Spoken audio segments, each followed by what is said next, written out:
Hello dear students, how are you? Myself Dr. P.S. Pariyar. You are welcome in Apni Shiksha.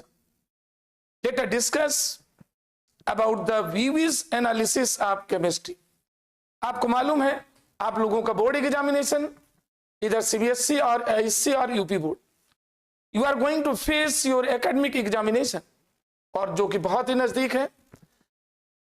इसी को ध्यान में रखते हुए अपनी शिक्षा ने अपने एक्सपर्ट को इस फील्ड में आपके सारी प्रॉब्लम को सॉल्व करने के लिए उतारा है।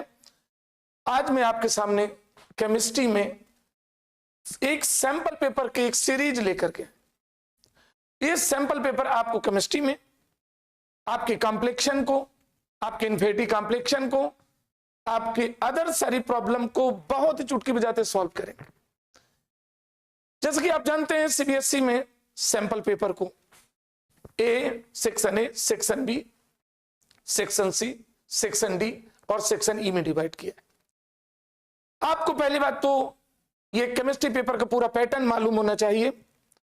कितने आपके पेपर के सेगमेंट हैं, किस मार्क्स का कौन सा क्वेश्चन है, किस सेक्शन में आपको कितना टाइम देना है, आपका जो न्यूमेरिकल एनालिसिस है उनमें कितना करना है। मींस सबसे पहले आपको टाइम मैनेजमेंट करना है पेपर शुरू होने के। If you are given 3 hours for the papers, then first of all you know आप उस 3 hours को क्लासिफाइड कर देते हैं ऑन अकाउंट ऑफ वर्किंग और पूरे पेपर को 2.5 hour में कन्वर्ट करेंगे।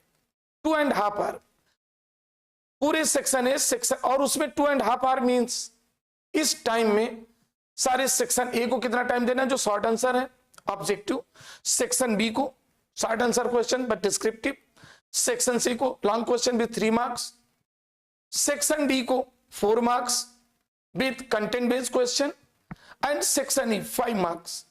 इनको कितना टाइम मैनेजमेंट आपको अलाउड करना है, क्यों?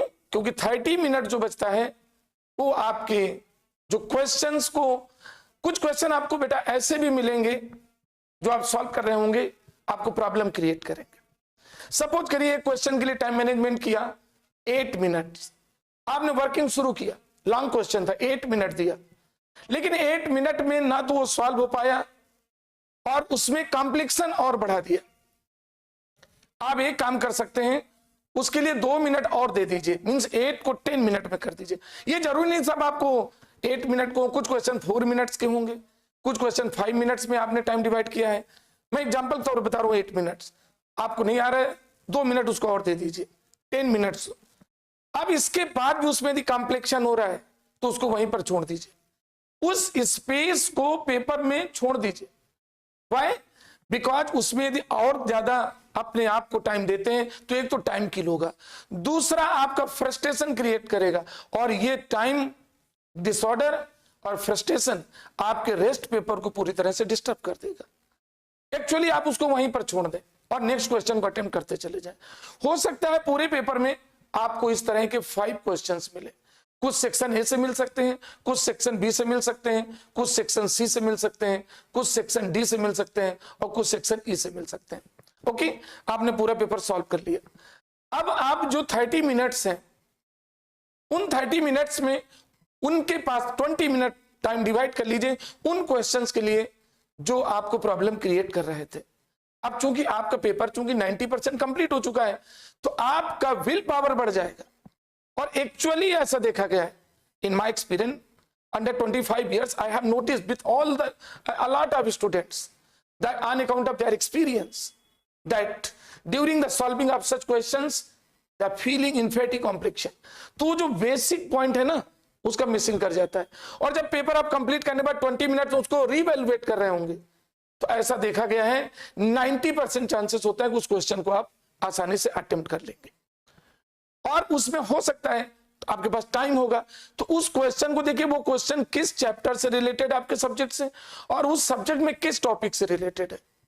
क्यों पहले क्यों नहीं सोच सकते थे? क्योंकि अदर क्वेश्चन को करना था। आपके अंदर एक डर था कि इसी में लगे रहेंगे, मालूम हुआ कि 8 मिनट का क्वेश्चन था और आपने उसको 20 मिनट दे दिया तो पेपर तो डैमेज होना ही है ना।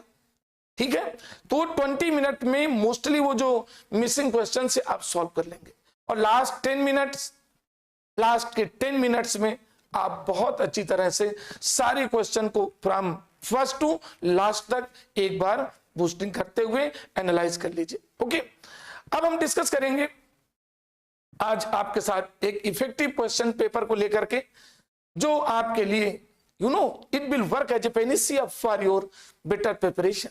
ओके, तो ये केमिस्ट्री में है, एक सैंपल पेपर है और आपको सीरीज में 7 सैंपल पेपर मिलेंगे एक प्रैक्टिस पेपर के रूप में। और नो डाउट मैं विश्वास के साथ कहता हूं कि सारे क्वेश्चंस इधर you are related to CBSE और आईएससी और यूपी बोर्ड। पेपर को जो हमने फ्रेम किया है वो सभी बोर्डों को ध्यान में रखते हुए किया। ओके, तो there is no infective complication during this का हम ये अटेम्प्ट करेंगे, वो उसमें होगा कैसा होगा, ऐसी कोई बात नहीं। ठीक है, अब देखिए जिसमें आपका पहले जो कैटेगरी सेक्शन ए आएगा, सेक्शन ए में ऑब्जेक्टिव क्वेश्चंस होंगे और ऑब्जेक्टिव क्वेश्चन एक बहुत बड़ा चैलेंज क्रिएट करते हैं, बहुत बड़ा चैलेंज क्रिएट करते हैं। सही तो 1 मार्क्स और गलत तो 0 मार्क्स। ओके, तो इट मींस आप ये नहीं करेंगे, तुक्का नहीं करेंगे उसमें कि चलिए कोई नहीं आ रहा है, देखते हैं किसके सामने आंख बंद करके रख दें और वही सही निकले। नहीं, आप उसको ये जरूर टॉपिक पर जाएं कि किस टॉपिक से रिलेटेड है। फॉर एग्जांपल ये देख लिया, the major product of oxidation of secondary alcohol. अब सडन इसको करने जा रहे हैं तो आपको ध्यान आ जाना चाहिए oxidation of alcohol, primary alcohol, secondary alcohol, tertiary alcohol. और जब इनका ऑक्सीडेशन करेंगे तो आप कॉन्सेप्ट भी तुरंत अल्कोहल की तरफ गए कि प्राइमरी अल्कोहल का ऑक्सीडेशन कराते हैं तो एल्डिहाइड का फॉर्मेशन होता है, सेकेंडरी अल्कोहल का ऑक्सीडेशन कराते हैं तो कीटोन का फॉर्मेशन होता है, और टर्सरी अल्कोहल का ऑक्सीडेशन इजिली पॉसिबल नहीं है। अंडर स्पेसिफिक कंडीशन कराएंगे तो कार्बोक्सिलिक और कीटोन मिक्सचर बनाता है। ओके, तो इजिली आप प्राइमरी, सेकेंडरी और टर्सरी, यहां पे आपको दिया गया the major product of the oxidation of secondary alcohol, और आप कंसेप्चुअल में गेस कर चुके हैं कि सेकेंडरी अल्कोहल का ऑक्सीडेशन होगा, there is the possibility of the formation of ketone. क्योंकि ये देखिए side work,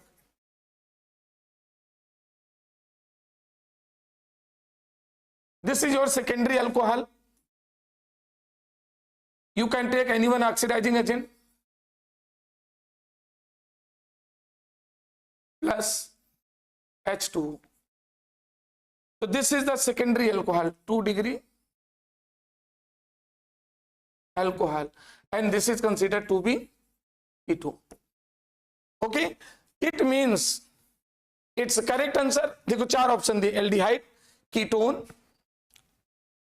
carboxylic acid and ether, तो its correct answer is second option is correct। okay,